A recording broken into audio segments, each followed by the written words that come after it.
Baik, kita mulai. Assalamualaikum warahmatullahi wabarakatuh. Waalaikumsalam warahmatullahi wabarakatuh. Ya, jadi pada kesempatan hari ini, alhamdulillah kita diberikan kesehatan dan kesempatan untuk memulai materi pembelajaran hari ini. Karena saya berada di les yang pertama, maka silahkan berdoa terlebih dahulu untuk memperlancar kita menuntut ilmu pada hari ini ya. Berdoa dimulai.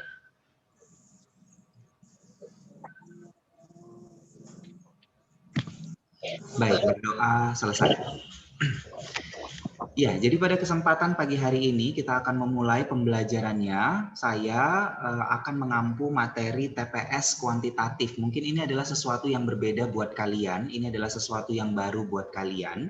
Jadi TPS kuantitatif itu adalah kepanjangan dari TPS itu tes kompetensi skolastik begitu ya. Jadi kalau seperti tes IQ, tapi yang ada kaitannya dengan pembelajaran SMP biasanya, SMP dan SD bahkan. Oke, nah tujuannya apa? Tujuannya adalah itu salah satu menjadi tes yang selalu masuk ke dalam seleksi ujian UTBK. Kalau misalnya kalian mau melanjut ke universitas, mungkin sekarang sudah punya cita-cita mau kemana, misalnya mau ke Jawa atau tetap di Sumatera misalnya, maka apapun itu tetap akan kena yang namanya TPS. Baik TPS-nya itu dalam bentuk literatur membaca maupun dia TPS-nya dalam bentuk angka-angka. Nah, TPS di sekolah kita itu diajarkan oleh dua guru. Satu itu adalah berkaitan dengan matematis dan kemampuan berpikir matematis. Jadi bukan hanya matematis saja, tapi misalnya penarikan kesimpulan, lalu kemudian posisi tempat duduk gitu ya. Misalnya si A duduk berhadapan dengan si B, misalnya kayak gitu. Itu juga adalah kemampuan berpikir matematis, walaupun dia tidak dengan angka-angka. Dan juga figural, misalnya gambar-gambar, misalnya gambarnya kalau diputar gimana, kalau misalnya pada saat kalian tes itu ada R, ya kan, R itu kalau misalnya diputar maka jadinya apa, R yang sama itu seperti apa. Nah itulah yang dinamakan dengan TPS matematis. Nah kalau misalkan dia ada juga yang kedua namanya adalah TPS wacana. TPS wacana nanti akan dibawakan oleh Pak Zul insya Allah. Nah berarti nanti dia akan berbicara mengenai pemahaman kalian terhadap sebuah wacana. Nah, kadang-kadang kan nggak nyambung tuh, misalnya wacananya bilang apa, tapi nanti kesimpulannya apa. Sering sekali berita hoax itu awalnya dari situ. Jadi beritanya apa, lalu kemudian kesimpulan pembacanya, kesimpulan netizennya itu apa menanggapinya. Jadi sering sekali itu yang menjadi permasalahan di Indonesia. Oke, nah itu yang akan diajarkan mengenai TPS wacana. Oke, jadi ranah saya adalah TPS kuantitatif. Jadi hari ini kita tidak akan ngitung-ngitung, tidak ada PR dan segala macam. Jadi hari ini saya akan menjelaskan TPS kuantitatif itu apa, beserta dengan kontrak belajar kita seperti apa. Ya, jadi bagaimana belajar di TPS kuantitatif itu dulu awalnya. Jadi kita kenal dulu, walaupun kita sudah kenal di pada saat kemarin ya PLS ya orientation program. Nah sekarang kita akan kenal lagi untuk yang di sini yaitu adalah TPS. Izinkan saya untuk men-share slide-nya. Baik, sudah nampak ya ini? Oke. Baik, kita TPS kuantitatif. TPSK di situ kuantitatif, ini hanya sebuah pengantar saja nak, jadi pahami dengan baik. Nanti beritahu juga temannya yang tidak bisa live Zoom pada kesempatan hari ini untuk bisa melihat rekamannya di YouTube, selalu seperti itu. Nah, materi yang ada di TPS ini, materi tesnya itu apa saja sih gitu ya, kalau misalnya mau masuk ke perguruan tinggi negeri. Nah, materinya itu 2 tahun lalu hanya TPS, 2 tahun lalu. Pada saat pertama kali itu diadakannya tes UTBK di masa pandemi COVID-19. Itu hanya ada TPS seperti ini, di mana TPS-nya dibagi menjadi 4 bagian, yaitu adalah TPS penalaran umum, TPS pengetahuan kuantitatif, TPS pemahaman bacaan dan menulis, dan yang terakhir adalah TPS pengetahuan dan pemahaman umum. Nah, ranah yang saya ajarkan itu ada 2. Jadi TPS penalaran umum dan TPS pengetahuan kuantitatif. Itu ya, jadi ada 2 nih kalau misalnya di saya. Nah, di TPS wacana itu juga ada 2, TPS pemahaman bacaan dan menulis Dan yang kedua yaitu adalah TPS pengetahuan dan pemahaman umum. Itu akan dipelajari di TPS Wacana. Paham ya kira-kira? Lalu kemudian di tahun lalu, tadi kan saya bicara 2 tahun lalu, di 2 tahun lalu yang diteskan hanya ini, mau anak IPA, mau anak IPS, tapi sekarang namanya Saintek ya, mau anak Saintek, mau anak Soskum, seperti itu, maka yang diteskan adalah hanya TPS saja. Jadi mau masuk kedokteran sama tesnya dengan mau masuk ilmu sejarah misalnya. Itu sama, hanya apa? Hanya TPS. Nah, tapi tahun lalu sudah balik lagi seperti tahun-tahun yang sebelum-sebelumnya, yaitu ada di sini. Dia ada TKA namanya. Oke, TKA di sini bukan TPA ya, tapi TKA, salah ketik tuh. Nah, TKA itu adalah tes kompetensi akademik. Tes kompetensi akademik ya tergantung jurusan yang mau kalian ambil. Jadi kalau misalnya dia mau ambil kedokteran, dia mau ambil teknik, oke, maka dia harus ujiannya Saintek. Saintek itu berarti TKA-nya meliputi biologi, fisika, kimia, dan matematik. Dan di sekolah kita jurusannya hanya ada IPA, Saintek gitu ya. Lalu kemudian yang kedua, nah yang kedua ini bukan Saintek ya, tapi adalah Soskum. Nah kalau dia Soskum, dia ada sejarah, geografi, ekonomi, dan sosiologi. Ya. Jadi kalau misalnya mau masuk bahasa Inggris misalnya, mau jadi penterjemah misalnya, nah berarti dia harus ngambil ujiannya itu adalah di Soskum. Jadi ada Saintek dan ada Soskum. Oke, sebentar saya edit saja di sini, nanti takutnya menjadi salah. Ya, jadi di sini saya edit terlebih dahulu. Ini harusnya adalah Soskum. Oke, sosial dan humaniora itu dia. Oke. Nah, jadi kalau misalnya kalian nih, misalnya setelah menjalani pendidikan di CTF, ternyata kalian merasa bahwa kalian itu baiknya di kemampuan verbal, lalu kemudian kalian pingin bekerjanya adalah yang berkaitan dengan bahasa, misalnya, atau misalnya kalian mau menjadi konsulat, duta besar, berarti harus ambil jurusan hubungan internasional, misalnya. Nah, hubungan internasional itu bukan jurusan Saintek. Tapi dia ranahnya adalah ke Soshum. Selain ekonomi, hukum, gitu-gitu ya, itu adalah Soshum. Artinya berarti kalian lintas jurusan. Nah, lintas jurusan itu berarti artinya adalah anak IPA yang ngambil ke IPS. Atau anak IPS yang mau ambil ke IPA. Begitu dia. Itu lintas jurusan. Tapi kalau misalnya kalian masih mau ada jurusan IPA-nya dan ada jurusan IPS-nya, maka itu yang dinamakan dengan tes campuran. Jadi bisa saja campuran, karena kan dia tersedia 2 pilihan. Nah, kalau misalnya mau masuk negeri ya, karena kan kita selalu berupaya untuk dapat beasiswa. Nah, beasiswa kalian itu, KIPKA itu akan berpengaruh sekali kalau misalnya kalian bisa masuk ke negeri. Makanya kita sedang berjuang dan mempersiapkan jalan yang sedikit itu.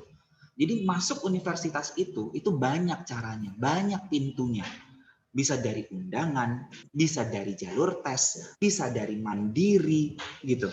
Banyak jalurnya. Bisa dari organisasi, misalnya dia OSIS, ketua OSIS, bisa jalur ketua OSIS. Atau misalnya dia adalah penghafal Quran, bisa juga. Ada jurusan-jurusan yang meminta syarat itu. Misalnya penghafal Quran nih, misalnya bisa masuk tanpa tes. Bisa saja, jadi banyak dia. Nah, yang kita persiapkan adalah jalur beasiswanya. Nah, jalur beasiswa itu berarti tes. Oleh karena itu, maka ini harus duduk dulu di kelas 10. Kalian harus paham dulu di kelas 10 untuk big picture-nya adalah 3 tahun ke depan. Jadi kalian kelas 10 sudah paham, oh ternyata itu ada jurusannya adalah Saintek sama Sosum. Jadi jangan mikirnya adalah ini anak IPA lalu kemudian nggak bisa nanti ke Sosum. Ya bisa saja, tapi buktikan. Jadi jangan buat Sosum itu sebagai pelarian. Karena Sosum itu juga sulit. Jadi kalau misalnya saya nggak pandai IPA, udah deh ambil Sosum aja. Nggak gitu mikirnya. Tapi mau jadi apa kalian ke depannya, maka persiapkan mulai dari sekarang. Nah, sekolah kita, kalian sudah masuk di sini, kalian masuknya adalah di Saintek. Coba dulu di Saintek itu, pelajari dulu. Di Saintek itu baru kemudian kalau memang pada akhirnya kalian merasa tidak cocok, maka boleh pindah ke Soshum. Jadi sekolah kita juga masih memperbolehkan itu. Karena ada beberapa senior-senior kalian yang lulusnya adalah di Fakultas Ekonomi, Fakultas Hukum, Fakultas Ilmu Budaya. Ilmu budaya itu berarti meliputi juga yang tadi, misalnya bahasa gitu, itu adalah ilmu budaya, atau misalnya di psikologi itu ada dua ya, ada beberapa kampus dia yang pakai Saintek, ada beberapa kampus dia yang pakainya adalah Soshum, tergantung dia psikologinya di kampus tersebut menangani kemana. Kalau dia lebih kepada psikiater, kedokteran dan segala macam, maka pendekatannya adalah pendekatan Saintek. Tapi kalau dia pendekatannya adalah humanis, kemanusiaan, personal, maka biasanya itu akan masuknya ke Soshum. Itu kalau misalkan psikologi. Oke. Nah, jadi campuran itu kalau misalnya si dua ini, misalnya kamu satu ngambilnya IPA, satu ngambilnya adalah IPS, satu ngambilnya Saintek, satu ngambilnya adalah Soshum, maka bisa memilih campuran. Pilihannya tetap dua pilihan, Saintek dua pilihan, Soshum dua pilihan, campuran juga dua pilihan. Bedanya kalau Saintek itu ranahnya adalah ranah yang di jurusan-jurusan IPA, kalau misalkan Soshum hanya jurusan-jurusan IPS, sosial dan humaniora, tapi kalau campuran dia bisa mengambil satu jurusan Saintek dan satu jurusan Soshum. Beratnya apa? Beratnya ya ujiannya semuanya jadinya. Dia ujiannya adalah biologi, fisika, kimia, matematik. Selesai itu jebret, baru kemudian ujian lagi sejarah, geografi, ekonomi, dan sosiologi. Karena ya nilainya tetap akan dibagi dua, nilainya tidak digabung. Kalau nilainya digabung berarti tinggi banget dong nilai orang yang ngambil campuran. Enggak ya, nilainya tetap aja terpisah. Nilai untuk jurusan yang kamu pilih IPA diambil dari nilai TPS kamu, TPS itu tetap ada. Lalu kemudian nilai Saintek. Udah. Jurusan IPS-nya ngambilnya adalah TPS sama Soshum aja. Jadi nggak digabung nilainya, tetap nilainya terpisah. Cuman kamu bisa ujian di dua-duanya. Saintek dilanjutkan dengan Soshum, maka ujian campuran itu jauh lebih lama.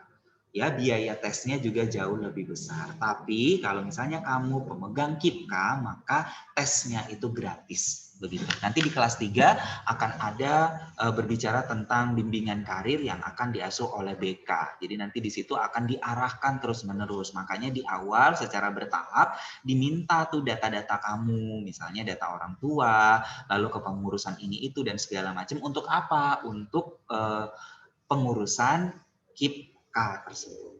Nah, sampai sini apakah paham? Silahkan boleh chat. Ini paham nggak? Yang penjelasan. Iya. Paham ya? Paham. Oke, itu dia. Ya, ini adalah pengantar. Kenapa saya berikan big picture-nya dulu? Oke, di sini ada chat. Yes, thank you. Thank you yang respon ya. Oke. Yes, itu dia. Nah, kita lanjut ya. Lanjut. Kita masih belum berbicara materi TPA-nya, ini belum. Ini big picture-nya. Ini adalah pengetahuan umum kamu sebagai anak SMA. Karena kamu tidak dipersiapkan untuk bekerja. Kalau bekerja SMK, ada pembekalan untuk itu. Tapi kalau misalnya SMA, persiapannya adalah dengan kuliah. Gimana kalau misalnya nggak ada dana? Ya semuanya senior-senior kamu juga nggak ada dana, tapi mereka tetap bisa kuliah. Oleh karena itu kita berjuang di jalan yang sedikit itu. Gitu ya. Sedikitnya di mana? Beasiswa. Beasiswa itu sebuah penghargaan. Ingat ya, beasiswa itu adalah sebuah penghargaan, bukan kisah-kisah sedih. Jadi udah yang kemarin-kemarin latar belakang kamu, keluarga dan segala macam itu bukan lagi menjadi patokan. Sekarang sudah berada di sini nih. Sudah berada di sini, maka kamu harus berjuang, kamu harus mendapatkan penghargaan tersebut dalam bentuk beasiswa. Next. Oke, saya next-kan ya. Next. Lanjut lagi kita ke berikutnya. Nah, ini tahun 2020 yang pakai nilai TPS. Jadi statistik secara nasional nilai UTBK-nya ini. Jumlah sekolah saingan kamu itu adalah saingan kamu, bukan saingan kamu lagi sih. Saingan yang 2 tahun lalu ini nih. Ada 21.302 karena SMA, SMK dan MA madrasah itu juga bertarungnya adalah di UTBK kan gitu ya. Lalu pesertanya ini nak 600 162.404. Bayangin tuh, kalau misalnya masuk CTF masih kurang dari 1.000 tahun ini ya. Tahun-tahun yang lalu itu 1.000-an, ada yang sampai 2.000-an begitu karena pandemi corona dan segala macam ini. Belum ada apa-apanya saingan kamu waktu SMA dengan saingan secara global nasional. Makanya mereka-mereka yang bisa lulus melalui jalur UTBK itu kayak ada prestis gitu loh. Oh, saya ini udah bertarung dengan ratus ribuan, bukan ribuan lagi, tapi ratus ribuan peserta dari seluruh Indonesia. Ya kan? Nah, rata TPS tertinggi itu adalah di sini, 681,885.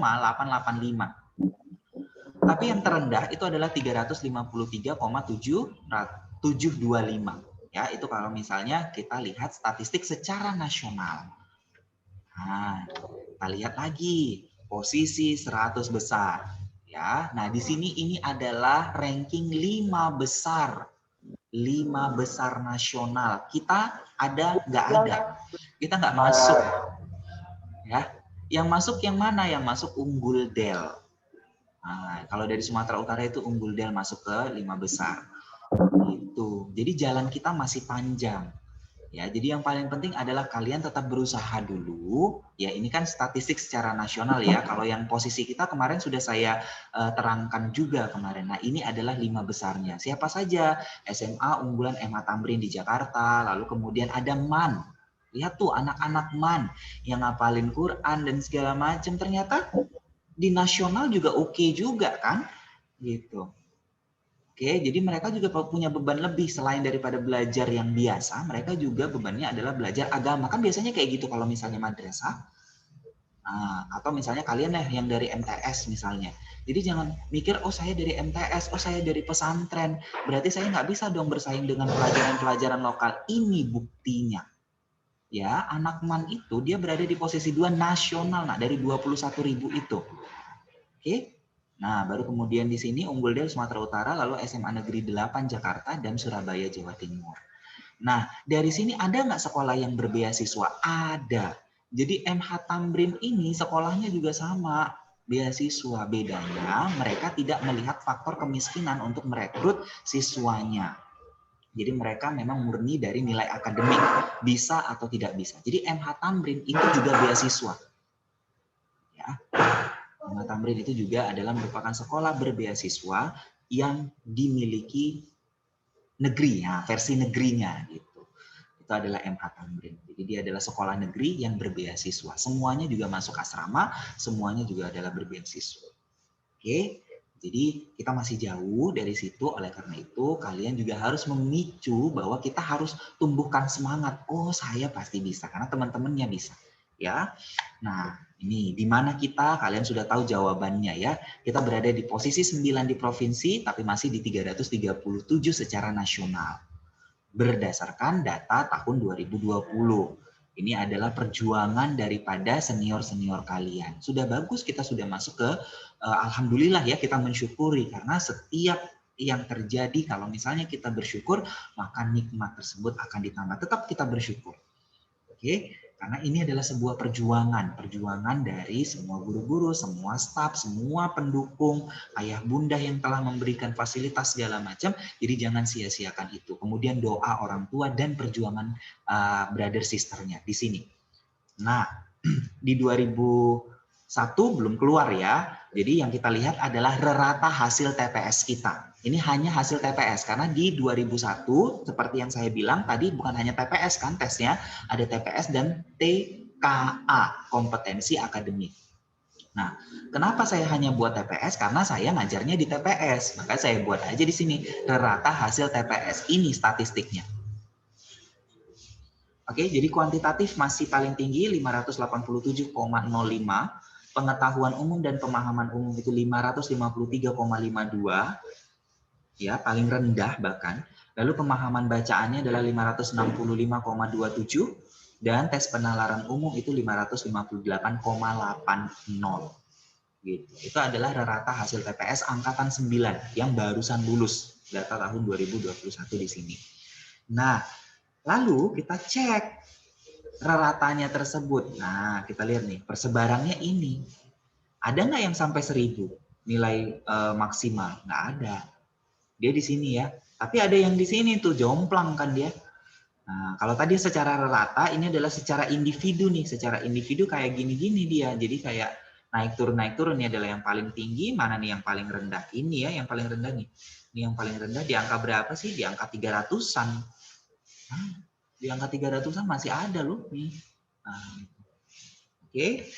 Nah, baru yang di sini ya. Kita cek. Ada kategorinya. Nah, kategori ini adalah dibuat berdasarkan hasil rata. Jadi saya ambil di sini dari Kuiper. Ya, katanya kalau misalnya kategori rendah itu di bawah 500. Alhamdulillah sih sebenarnya kita beradanya secara rata kita adalah di kategori tengah ya. Secara rata itu adalah kita di kategori tengah nih di sini karena 501 sampai dengan 700. Tapi kita juga bukan kategori tinggi dan kita bukan menengah yang di atas, paham ya? Menengahnya tuh kan gini nih.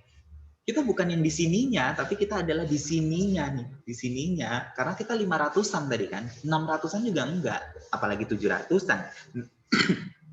Oke, jadi kita masih di sini nih. Nah, itu dia.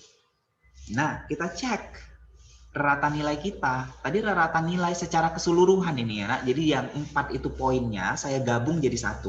Kalau tadi kan rata per bidang tuh. Kan ada 4 bidang. Nah, dari 4 itu saya ambil lagi rata-ratanya. Saya hitung lagi rata-ratanya, dapatlah angka di sini. 587,5. Kita di mana? Di tengah. Oke. Dengan nilai tertinggi kita, tadi yang ada tinggi banget itu, tapi nggak sampai 1000 sih. Nah, yang tinggi banget itu ini dia, nilai tertingginya. 918,13. Tapi terendah juga ada di sini. 339,9, ya kan? Terendah nasional juga 300-an, berarti dia termasuklah yang terendah nasional. 339,9 ini nilainya. Oke, berarti jalan kita masih panjang. Jadi bayangkan, kalau misalnya kalian tanya teman-teman kalian, kalian ada nggak mata pelajaran TPS? Nah, saya bisa pastikan bahwa kemungkinan tidak ada secara khusus dipelajari TPS itu di sekolah. Nah, jadi manfaatkanlah TPS ini untuk media belajar kalian. Disinilah kalian buktikan bahwa kalian itu belajarnya bukan hanya untuk nilai. Kenapa? Karena nilai TPS itu tidak ada di raport. Sekali lagi saya tekankan bahwa nilai TPS tidak ada di raport. Kalau kalian mengerjakan soal-soal TPS itu adalah untuk jangka panjang, untuk big picture-nya kalian. Persiapannya adalah dari sekarang. Jadi start-nya adalah dari sekarang. Ini adalah suplemen yang diberikan oleh sekolah. Sayang sekali kalau misalnya kalian tidak memanfaatkan suplemen ini. Kalian akan tetap ada nilai yang raportnya ya ada seperti biasa, raportnya sama dengan sekolah-sekolah yang lain. Ya, tetap ada nilai IPA, tetap ada nilai IPS lintas minatnya, lintas minat kita ada ekonomi, kemudian ada kewirausahaan, begitu. Tetap ada nilainya kayak gitu. Oke, jadi jangan malas, intinya.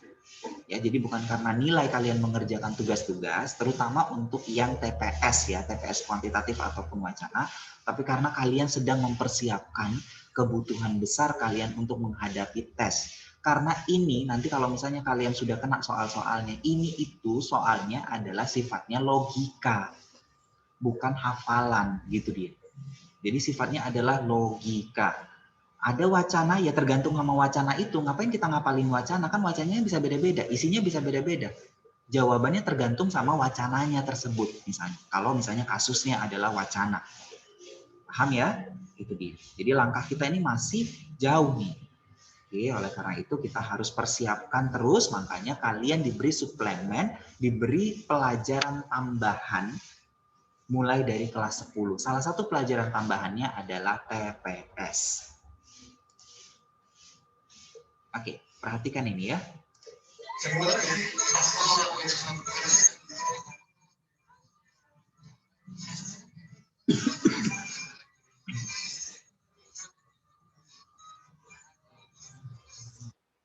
Sebentar, saya butuh respon dulu. Apakah video saya terdengar? Tidak, Pak. Tidak, Pak. Oh, tidak. Oke, sebentar ya. Saya settingkan terlebih dahulu. Sebentar. Oke, wait. Sebentar, saya setting dulu. Okay, wait for me, darling, wonder why it is.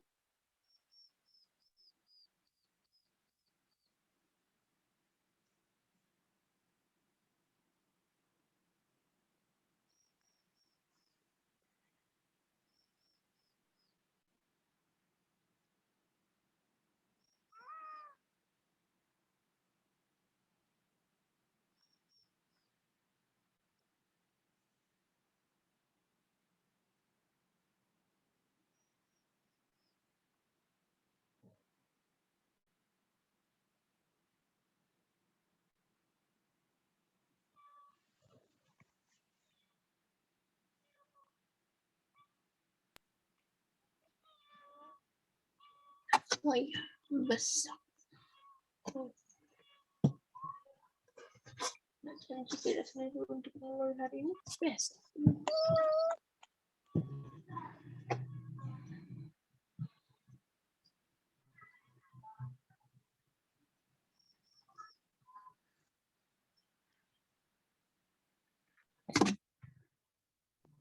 So, nggak, oh iya kata nggak kedengaran suara.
Bulan aja deh biar enak sampai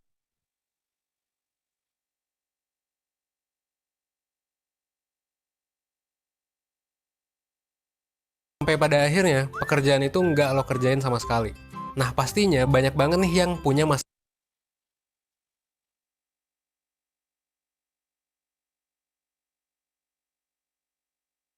kayak gini. Bahkan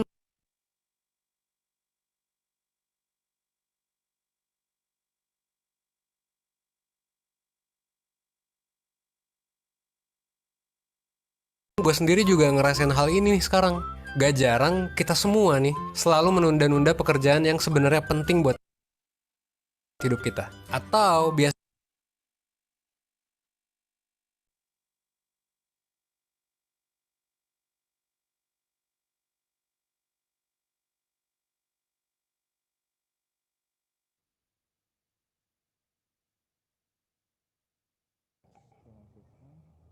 Tes, tes.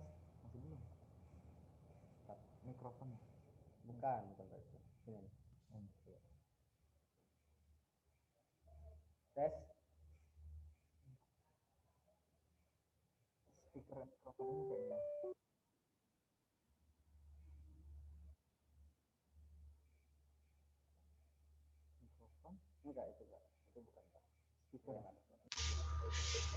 Tes. Oke. Tes. Kedengaran? Dengaran Pak. Iya. Dengar. Oke. Dengar. Sir.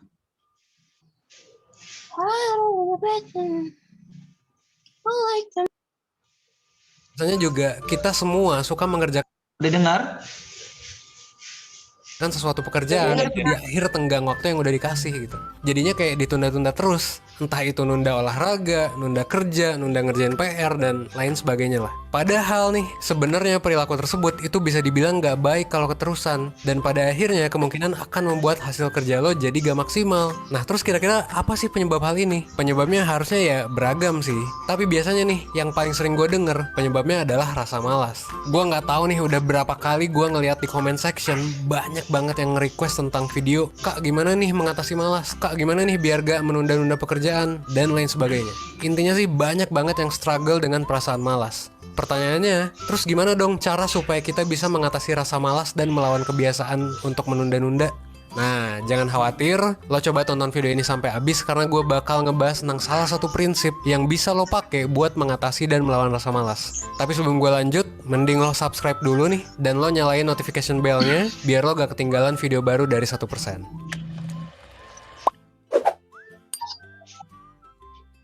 Ngomong-ngomong tentang rasa malas, mungkin kita perlu belajar nih dari negara yang kita tahu negara ini tuh anti banget nih sama yang namanya rasa malas. Coba lo tebak negara apa?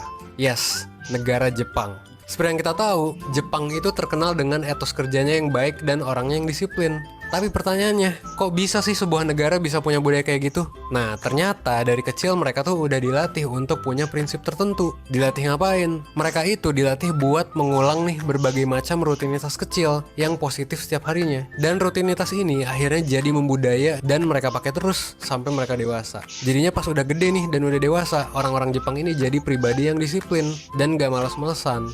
Konsep tentang rutinitas ini akhirnya diberi sebuah nama tertentu. Apa namanya? Nah, namanya adalah teknik Kaizen. Apa itu Kaizen? Dari segi bahasa, Kaizen itu diambil dari dua suku kata, yaitu Kai yang artinya adalah berubah dan Zen yang artinya adalah kebijaksanaan. Dua kata ini menciptakan satu makna, yang artinya adalah perubahan dalam hidup itu bisa dicapai secara perlahan dan dengan penuh kebijaksanaan. Prinsip Kaizen ini juga dikenal sebagai prinsip 1 menit. Kenapa? Karena prinsip ini itu intinya adalah ngelatih seseorang untuk melakukan sesuatu hanya dalam 1 menit setiap harinya di waktu yang sama. Contohnya gini, jadi misalnya lo mau push up nih, ya lo coba aja dengan 1 menit dulu dalam sehari, dan lo lakuin itu tiap hari di waktu yang sama. Itu kan tadi push up nih, let's say lo gak mau push up, tapi lo mau latihan main gitar. Dengan prinsip ini, ya lo coba dulu aja belajar gitar 1 menit setiap hari. Nah di jam 7 ya lo main gitar jam 7 setiap harinya gitu. Nah karena prinsip ini tuh sederhana banget, prinsip ini juga bisa lo lakuin ke berbagai macam hal lainnya. Misalnya membaca, menulis, ngerjain tugas, dan apapun yang mau lo lakuin. Tapi dengan catatan gini, lo harus ngelakuinnya tanpa distraksi apapun. Jadi harus fokus. Menariknya, prinsip 1 menit ini akan ngelatih diri lo untuk lebih bertanggung jawab. Karena ketika lo berhasil ngejalanin 1 menit itu, ini akan ngebuat perasaan lo lebih baik. Karena lo udah ngerasa berhasil nih ngelakuin satu hal dengan tuntas. Dan perasaan ini, sense of progress ini bakal bikin lo ketagihan. Karena lo udah bertanggung jawab dengan satu tugas yang lo punya. Dan lo udah nyelesain tugas itu.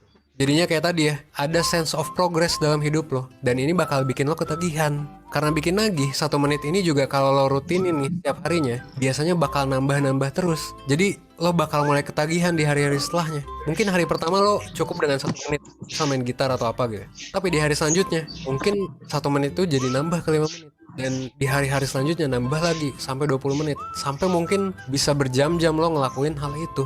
Tapi ya kuncinya balik lagi ya, lo harus konsisten dengan melakukannya setiap hari. Biar jadi apa? Biar jadi kebiasaan. Sekilas kayaknya prinsip ini tuh terlihat mensimplifikasi banget dan kayaknya meragukan dan gak efektif. Masa cuma semenit gitu kan. Tapi gini, kalau usaha yang lo lakukan terlalu keras dan mungkin gak rutin, ini kemungkinan bakal ngabisin tenaga lo gitu. Dan bakal buat lo jadi lebih capek. Akhirnya lo jadi males. Dan lama-kelamaan lo bakal ngerasa bosen dan yaudah jadinya gak rutin deh ngerjainnya. Jadi prinsip ini sesuai definisinya ya tadi, perubahan dalam hidup tuh bisa dicapai secara perlahan dan dengan penuh kebijaksanaan. Jadi mending dikit-dikit aja dilakuin, tapi rutin daripada seabrek-abrek. Dan menariknya juga nih, kalau lo rutin mempelajari dan mengulang sesuatu ini setiap harinya, lo bakal jadi lebih menguasai juga hal yang lo pelajari. Lo gak bakal mudah lupa nih terhadap hal yang lo pelajari juga. Hal ini pernah diteliti juga sama salah satu psikolog asal Jerman yang bernama Ebbing.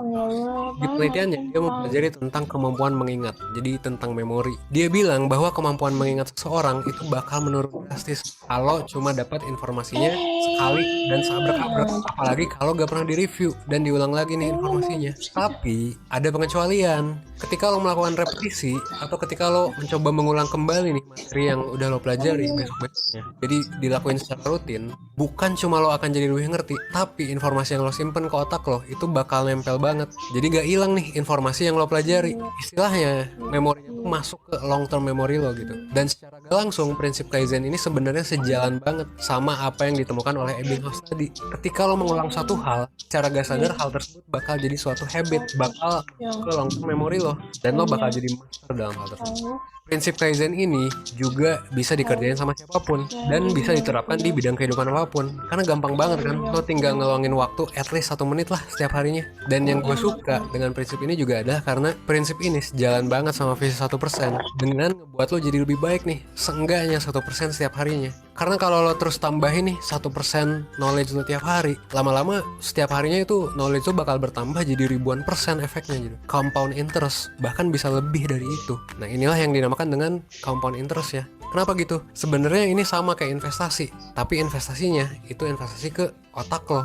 Jadi mirip-mirip nih sama nabung saham. Kalau lo nabung saham terus, maka ya bunga dari saham itu kan dividen dan lain sebagainya pasti akan bertambah terus kan, yang lo dapet gitu. Nah kalau ini nabung ilmu nih ke otak dan tubuh lo. Bedanya kalau lo nabung ke suatu habit, lo bakal jadi expert di habit tersebut dan otak lo bakal semakin kuat setiap harinya gitu. Nah makanya kalau sebelumnya lo nih yang request dan tanya-tanya tentang video mengatasi kemalasan itu kayak gimana, sekarang giliran gue nih yang balik nanya ke lo. Kira-kira kapan nih lo mau ngeluangin seenggaknya 1 menit aja setiap harinya, yang kemungkinan hal tersebut bakal mengubah hidup lo gitu. Nah lo bisa jawab pertanyaan itu di comment section. Coba kasih tahu di comment section kira-kira habit apa sih yang mau lo kembangin dengan prinsip Kaizen ini. Oke. Yes, itu dia ya. Jadi kesimpulannya ini sih sebenarnya ya. Jadi bahkan kata Einstein aja, orang yang dicap jenius di dunia gitu ya, mengatakan bahwa genius is 100% talent and 99% hard work. Paham nggak nih? Bahwa genius itu 1%-nya itu talenta, bakat, sedangkan 99%-nya itu adalah kerja keras. So jadi masih mikir nggak sih kita kalau misalnya kita nggak bisa, itu karena kita nggak pinter. Cuman karena kita nggak mau dan karena kita males aja kan. Itu intinya. Jadi segala sesuatu itu pasti bisa dicapai kalau misalnya kita mau berusaha untuk itu. Jadi nggak ada lagi waktu untuk ecek-ecek gitu loh. Jadi nggak ada lagi waktu untuk nggak serius. Jadi mulai dari sekarang, karena sekarang sudah mulai pembelajaran, maka berusahalah untuk bisa memfokuskan diri kalian terhadap apa yang kalian persiapkan. Karena Tuhan, pencipta, itu nggak pernah nyiptain ciptaannya itu buruk. Tidak akan pernah menciptakan ciptaannya itu bodoh. Kalau misalnya kayak gitu, jahat banget dong Tuhan jadinya. Iya nggak sih? Nah, oleh karena itu sebenarnya antara mau atau nggak mau aja nih sebenarnya. Untuk meluangkan sedikit waktunya untuk meraih apa yang kalian inginkan. Jadi persiapkan dari sekarang itu sebenarnya. Dan jangan males. Ya, jadi nggak ada anak yang bodoh. Yang ada adalah anak yang malas. Saya percaya itu sih. Oke, karena kalian semuanya terlahir sempurna. Tidak ada cacat secara fisik, ya kan? Baik secara fisik maupun mental, itu alhamdulillah kita juga sempurna. Gitu. Sekarang masalah mau atau nggak mau mencapai itu. Baik, masuk kita ke TPA, ya langsung ini untuk kontraknya persebaran materi. Jadi persebaran materi adalah apa yang akan kita pelajari. Ya, karena tadi saya bidangnya itu penalaran umum sama penalaran kuantitatif, jadi jumlah soal per topik itu ada simpulan logis itu paling banyak. Jadi kita dituntut untuk menyimpulkan sebuah pernyataan atau beberapa pernyataan. Jadi membuat simpulannya. Yang kadang-kadang keluar atau sedang itu adalah kesesuaian pernyataan, penalaran, ya. Yang sedikit itu gambar, sedikit gambar. Bahkan di tahun lalu itu atau 2 tahun yang lalu itu nggak ada. Jadi sedikit. Tapi pernah keluar gambar, ya, figural itu gambar. Oke, baru yang keempat nih. Pengetahuan kuantitatif. Nanti yang paling banyak muncul itu adalah sistem persamaan, yang sedang-sedang itu mengenai bilangan, pertidaksamaan, sudut, penyajian data atau statistik, lalu kemudian peluang. Peluang juga udah dipelajari kelas 9 kan? Lalu statistik itu ada di kelas 9 sama kelas 8. Kemudian sudut kelas berapa? Ayo, sudut kelas berapa? Kelas 8 ya, iya kelas 8 benar. Pertidaksamaan kelas 9 kayaknya ya. Persamaan dan pertidaksamaan. Bilangan mulai dari awal. Ya, kelas 7 itu kalian sudah belajar bilangan, bilangan asli, bilangan caca, operasi bilangan, ya. Gitu. Oke, ada himpunan, ada fungsi, perbandingan, segi 4, kesebangunan, persamaan garis lurus, dan segala macam. Jadi ini adalah materi-materi yang akan kita pelajari. Lihat yang pertama sama yang keempat. Yang kedua dan ketiga itu ada di materi TPS Wacana. Saya ambil dari blognya Ruang Guru. Ini berdasarkan analisis ini yang dikeluarkan di materi TPS. Karena kan kita belajar itu punya tujuan ya. Tujuannya apa? Ya tujuannya adalah untuk tes. Berarti kita harus tahu materi tesnya apa. Itu adalah bagian dari strategi. Nah, saya ambil lagi dari Zenius blognya. Nih. Jadi mulai dari tahun 2011 dianalisis sampai dengan tahun 2019. Kalau dulu soal TPS-nya itu banyak ya, Nak. Banyak mereka soal TPS-nya nih. Kayak gini ada 98, ada banyak tuh, ada 70, TPS-nya itu ada 60 di tahun 2011. Lalu kemudian di tahun 2012 naik dia jadi 75 soal. Hanya untuk TPS seluruhnya. Lalu kemudian 2013 turun lagi 70, lalu ada 45, 45, 45, 45, 45 gitu di tahun 2019. Jadi akan berbeda-beda. Tapi intinya selalu ada bentuknya yang kayak gitu. Sekarang masalahnya adalah jumlahnya ajanya yang beda-beda. Jadi mau apapun bentuk yang dikeluarkan oleh pemerintah, ya kalian harus siap. Gitu. Dan kita sedang mempersiapkan itu. Ya, jadi ada aritmatika dasar, verbal, dan segala macam. Oke?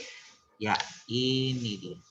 Nah, ini ya, kalau secara statistik, tadi kan nggak nampak nih. Kalau kita lihat di sini, nggak nampak nih yang mana ya yang lebih banyak. Ternyata yang paling banyak itu adalah aritmatika dasar. Ngitung-ngitung, tambah kurang kali bagi, dan teman-temannya itu adalah aritmatika dasar.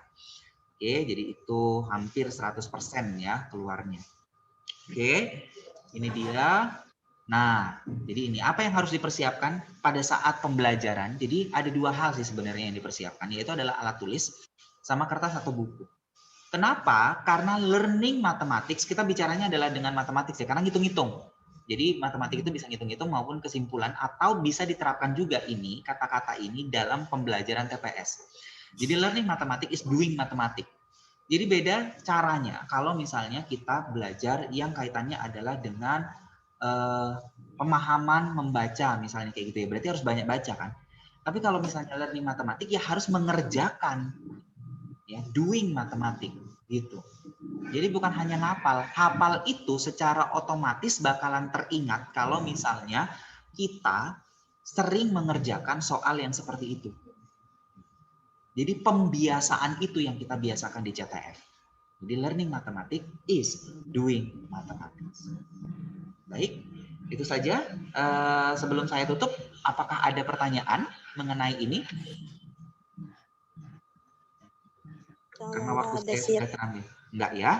Oke, jadi kita bisa komunikasi. Kalian juga sudah tahu WA saya secara pribadi, maka kalian bisa komunikasi jika ada hal-hal yang ingin ditanyakan. Baik, itu saja pada kesempatan hari ini. Saya akhiri. Wabillahi taufiq wal hidayah. Assalamualaikum warahmatullahi wabarakatuh. Waalaikumsalam warahmatullahi wabarakatuh.